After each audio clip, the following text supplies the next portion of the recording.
Social media की दुनिया बहुत ही चमकदार दुनिया है।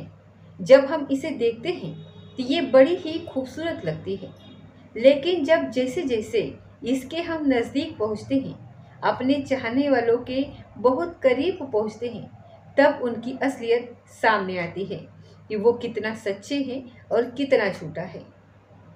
आज की कहानी जो मैं आपको सुनाने जा रही हूँ, इस कहानी में बिल्कुल ऐसा ही होता है। सोशल मीडिया के माध्यम से दो व्यक्ति आपस में मिलते हैं, दोनों को एक दूसरे से प्यार हो जाता है, दोनों बहुत नज़दीक आ जाते हैं, एक दूसरे के साथ जीने मरने की कस्में खाने लगते हैं। लेकिन जैसे ही एक दूसरे के बारे में पता चलता है तो यहीं से ही खेल बिगड़ जाता है। खेल इतना बिगड़ता है कि एक नहीं बल्कि दो मर्डर हो जाते हैं। और जब इस घटनाक्रम का खुलासा होता है तो लोगों को यकीन नहीं हो रहा था कि झूठ के बुनियाद पर रिश्तों के रखने की कोशिश की जा रही थी, लेकिन वो रिश्ते कामयाब नहीं हो पाते हैं। और जहाँ जहाँ तक एक खबर फैलती है, लोगों को ऐसा लग रहा था कि वाकई में सोशल मीडिया की दुनिया बहुत ही चकाचौंध भरी दुनिया है। इसमें जितना अंदर जाने की कोशिश करें, उतनी ही दलदल के अंदर धंसते चले जाते हैं। आज की कहानी एक ऐसे दो मर्डर की है जिसको सुनने के बाद शायद आपको भी आश्चर्य होगा। नमस्कार, स्वागत है आपका हमारे चैनल पर। आज की जो सच्ची घटना मैं आपको सुनाने जा रही हूँ, ये सच्ची घटना है छत्तीसगढ़ प्रदेश का एक जिला लगता है कबीरधाम। दरअसल इसी का ही एक जिला मुख्यालय है जिसका नाम है कवर्धा। बात कर रही हूँ 25 फरवरी 2024 के सुबह लगभग 10 बजे के आसपास का ये वक्त रहा होगा। इसी कवर्धा में सिटी की एक वीआईपी कॉलोनी होती है, शिक्षक कॉलोनी। इस शिक्षक कॉलोनी में एक बुजुर्ग शिक्षक वह अपने घर में इधर उधर जा रहा था और पूरे घर में वो घूम रहा था। घूमने के बाद कहता है कि मुझे इस घर से बार बार दुर्गंध आ रही है, समझ नहीं आ रहा कि ये दुर्गंध कहाँ से आ रही है।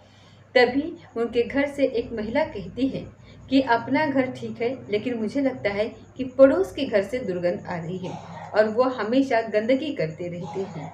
जैसे ही शिक्षक ने ये बात सुनी, अपने घर से वो निकल करके पड़ोस के घर जाते हैं और जा कर के देखते हैं और कहते हैं कि तुम अपने घर में थोड़ा साफ सफाई रखा करो, तुम्हारे घर से हमेशा दुर्गंध आती रहती है। जैसे ही ये बात पड़ोसी से जाकर कही जाती है तो पड़ोसी कहते हैं कि हमारे घर से नहीं बल्कि दुर्गंध आपके घर से आ रही है। इसी बीच में उन दोनों के बीच में कुछ कहासुनी हो जाती है।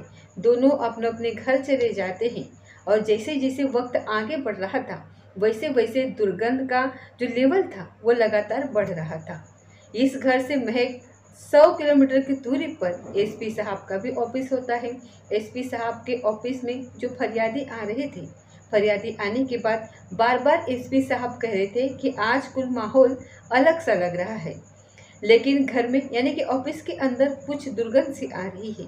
तभी जितने भी कर्मचारी होते हैं उनमें हड़कंप मच जाता है, साफ सफाई में लग जाते हैं, पूरे कमरे को सुगंधित करने के लिए लगातार कोशिश कर रहे थे। लेकिन जैसे जैसे वक्त आगे बढ़ रहा था वैसे वैसे दुर्गंध भी बढ़ रही थी। शाम के 5:30 बज जाते हैं, ऑफिस बंद होता है और एसपी साहब जब जा रहे थे तो और ज़्यादा दुर्गंध आती है, तो वो बड़े परेशान होते हैं, अपने घर निकल जाते हैं। लेकिन अब इस जगह पर जहाँ पर ये कवर्धा का जो शिक्षक कॉलोनी होती है वहाँ आसपास में बहुत ज़्यादा दुर्गंध फैल जाती है।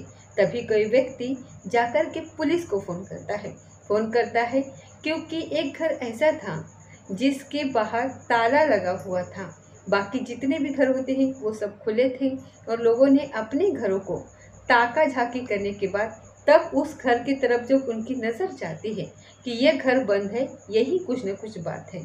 पुलिस मौके पर आती है, मौके पर आने के बाद देखती है तो ताला लगा हुआ था। आवाज़ लगाई जाती है, फ़ोन पर संपर्क करने की कोशिश की जा रही थी, लेकिन कोई संपर्क नहीं हो पा रहा था। अब यहाँ पुलिस की मौजूदगी में यानी कि सिटी कोतवाली की मौजूदगी में ये घर का ताला तोड़ा जाता है। जैसे ही ताला तोड़ा जाता है तो इस घर की जो बेटी होती है, जिसकी उम्र लगभग 37 साल के आसपास होती है, नाम वसुंधरा होता है, उस वसुंधरा के दुल्हन बनी हुई लाश पड़ी हुई होती है और लाश को देखने के बाद लोगों के होश बाख्ता हो जाते हैं। तभी यह सूचना दी जाती है एसपी साहब को। SP Abhishek Pallav, DSP Harish Rathore, DSP Sanjay Tiwari और सिटी कोतवाली पुलिस सब अधिकारी मौके पर पहुंच जाते हैं और इस घर के अंदर एक और लाश पड़ी हुई थी। वो लाश होती है पल्लवी की, यानी कि पार्वती की। पार्वती की उम्र लगभग 60 साल के आसपास होती है। माँ और बेटी की लाश एक घर के अंदर पड़ी हुई थी। यही पुलिस के लिए हड़कंप मचाता है, वो भी एसपी ऑफिस के ठीक सामने जो घर होता है वहीं पर। इसी बात को देखते हुए अब यहाँ से सूचना दी जाती है रायपुर में। रायपुर से सूचना देने के बाद जो फॉरेंसिक टीम होती है वो मौके पर आती है और मौके पर आने के बाद उसे 1 घंटे का वक्त लग जाता है। लगभग 120 किलोमीटर का सफ़र तय करने के बाद फॉरेंसिक टीम ने यहाँ आकर के अब सबूत जुटाने की कोशिश करने लगे कि आखिरकार माँ और बेटी का कत्ल किसने करा है, किसने नहीं किया है। आसपास के लोगों से भी पूछताछ करी जाती है। इन दोनों माँ बेटी के शव को कब्जे में लेकर के पोस्टमार्टम के लिए भेजा जाता है और पोस्टमार्टम से पता चलता है कि किसी ने इनकी गला दबा करके हत्या करी है। घर का सामान जैसे था वैसे कि वैसे रखा हुआ था, लूटपाट कुछ होती नहीं है। रिश्तेदारों को बुलाया जाता है, रिश्तेदारों से बातचीत करी जाती है, वहाँ से भी कोई सफलता नहीं मिलती है। आसपास के जितने भी घरों में सीसीटीवी कैमरे लगे हुए थे, अब सीसीटीवी कैमरे को खंगाला जाता है। तभी पता चलता है कि एक व्यक्ति है जो यहाँ से इस महिला की स्कूटी लेकर के चला जाता है। वो व्यक्ति कौन है उसके बारे में जब उसका फोटोग्राफ दिखाया जाता है तो कुछ लोग उसको जानते ही नहीं थे। कुछ लोगों ने उसे देखा था कि हाँ, अभी कुछ महीने से हमने इसको देखा है। माँ और बेटी के मोबाइल के नंबर के जो CDR नंबर निकलवाए जाते हैं तो CDR में एक नंबर होता है जो अभी कुछ ही दिनों से एक्टिव हुआ था। उस नंबर से जब बातचीत करने की कोशिश की जा रही थी तो वो व्यक्ति फ़ोन में उतर आता है, फ़ोन नहीं उठा रहा था। आखिरकार पुलिस को 114 किलोमीटर का सफ़र तय करने के बाद एक जगह लगती है बिलासपुर, और बिलासपुर का ही एक इलाका लगता है सिरगिट्टी, कीर्तिनगर, वार्ड नंबर 12। वहाँ का रहने वाला एक व्यक्ति होता है जिसका नाम होता है अश्विनी कुमार पांडे। पुलिस उसके पास पहुँचती है। वहाँ जाने के बाद जब उससे पूछताछ करी जाती है वो व्यक्ति घर पर ही मिल जाता है। उसी के घर पर स्कूटी भी मिल जाती है। अब पुलिस उसे गिरफ्तार करती है। गिरफ्तार करने के बाद अपने साथ लेकर के जाती है। उससे पूछती है कि जो डबल मर्डर हुआ है उसके बारे में आपका क्या ख्याल है। वो शुरुआत में इधर उधर की बातें बता रहा था, लेकिन पुलिस ने जब उसे सख्ती से पूछताछ करी तब उसने ऐसी बात बताई जिसको सुनकर शायद आपको भी आश्चर्य हो जाएगा। दरअसल सोशल मीडिया पर ये व्यक्ति एक्टिव रहता है और एक्टिव रहने के दौरान ही जब सोशल मीडिया पर लगातार ये पन्ने पलट रहा था तो एक दिन इसके सामने एक खूबसूरत चेहरा आता है। वो चेहरा होता है वसुंधरा का, जिसकी उम्र लगभग 37 साल के आसपास होती है। दोनों की अक्सर चैटिंग होती थी, बहुत सारी बातें होती थी। जब दोनों ने एक दूसरे के बारे में बातचीत करी तो पता चलता है कि दोनों एक दूसरे से लगभग 114 किलोमीटर दूर रहते हैं। तभी इस महिला ने इस लड़के से मिलने की कोशिश करी और उससे मिलने की कोशिश की। इसने कहा कि ठीक है, तुम मेरे घर पर आओ, यानी कि गोवर्धा उसने अपने घर पर बुलाया। बातचीत करने लगे। गोवर्धा में उसने अपनी माँ से, पार्वती से भी मुलाकात कराई और मुलाकात कराने के बाद नज़दीकियाँ और बढ़ जाती हैं। जब उसका मन करता था तब वो यहाँ पर आ जाया करता था।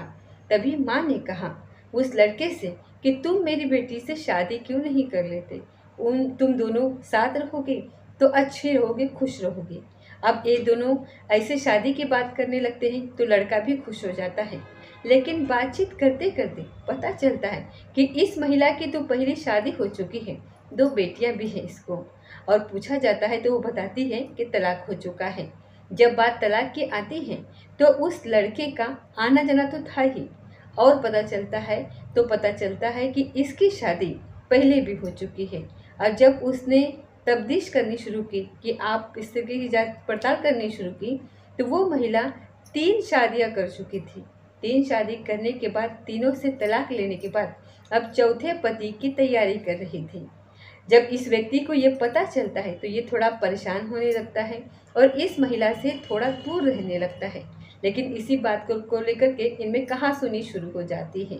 जब इस माँ और बेटी का उस व्यक्ति यानी कि अश्विनी कुमार पांडे पर लगातार दबाव बनाया जा रहा था कि शादी तो करनी पड़ेगी, शादी नहीं करोगे तो पुलिस तक पहुंच जाएंगे। यानी कि एक दिन जाकर के सिटी कोतवाली पुलिस को तहरीर दी जाती है, ये व्यक्ति मुझसे शादी नहीं कर रहा। पुलिस ने समझा बुझाकर कहा कि तुम दोनों की उम्र भी ठीक ठाक है, शादी करो, घर बसाओ और अपनी जिंदगी में तुम खुश रहो। तभी इस महिला ने जब ज़्यादा ही दबाव बनाया, प्रेशर बनाए, तब 3 दिसंबर 2023 को कोर्ट जाते हैं और कोर्ट में जाने के बाद एक आवेदन देते हैं कि हम शादी करना चाहते हैं। महिला तो चाहती थी शादी करना, लेकिन ये व्यक्ति नहीं चाहता था, और नहीं चाहता था तो ये बचता था, और इसी बात को लेकर के कहासुनी हो जाया करती थी। आखिरकार 22 फरवरी 2024 को इन्होंने बुलाया कि तुमसे बात करनी है, और बात करने के बहाने से जब बातचीत करते हैं तो वो कहती है कि चलो ठीक है, शादी करते हैं। और जब बात शादी की आती है तो वो व्यक्ति परेशान हो जाता है। यानी कि पार्वती, जिसकी उम्र 60 साल थी, उसने कहा कि तुम्हें मेरी बेटी से हर हाल में शादी करनी ही होगी। तब वो व्यक्ति परेशान हो जाता है और कहता है कि हाँ, कुछ न कुछ रास्ता निकालते हैं। तभी इस महिला को, यानी कि जो वसुंधरा होती है, उसको वो ब्यूटी पार्लर लेके जाता है, और वहाँ ले जाने के बाद उससे कहता है कि तुम अपना मेकअप वगैरह करो और उसके बाद हम मिलते हैं। वो सीधा वहाँ से घर पहुँचता है।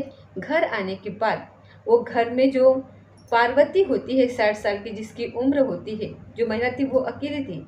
इसी बीच में अश्विनी ने उसका गला दबाया और गला दबा करके उसकी हत्या कर दी। जैसे ही हत्या करके हटता है तभी वसुंधरा की एंट्री भी घर के अंदर हो जाती है। वसुंधरा ने जो अपनी आंखों से अपने माँ को मरते हुए देखा, उसने चीखने चिल्लाने की कोशिश करी। तुरंत ही अश्विनी ने उसको भी पकड़ा, उसका भी गला दबाया, और गला दबाने के बाद उसकी भी हत्या कर देता है। यानी कि डबल मर्डर करने के बाद वो घर पर ताले लगाता है, और ताला लगाने के बाद स्कूटर और उसके फ़ोन उठाता है और वहाँ से वो चला जाता है, ये सोच कर करके कि कभी अब पकड़ा नहीं जाएगा। लेकिन कहते हैं कि कातिल कितना भी शातिर क्यों ना हो, कोई ना कोई गलती कर जाता है, और वो गलती थी कि वो सोशल मीडिया पर एक्टिव था। वो गलती होती है, वो लगातार जो मोबाइल पर बातचीत करता था, लेकिन जब वो मरते हैं तब वो नहीं था, बाकी सब थे। और जब वो हमेशा दिखाई देता था तो आसपास के लोगों ने ये सूचना दी कि एक लड़का आता है, और अगर वो वहाँ पास में होता तो शायद केस तो खुल जाता, लेकिन शायद देर से खुलता।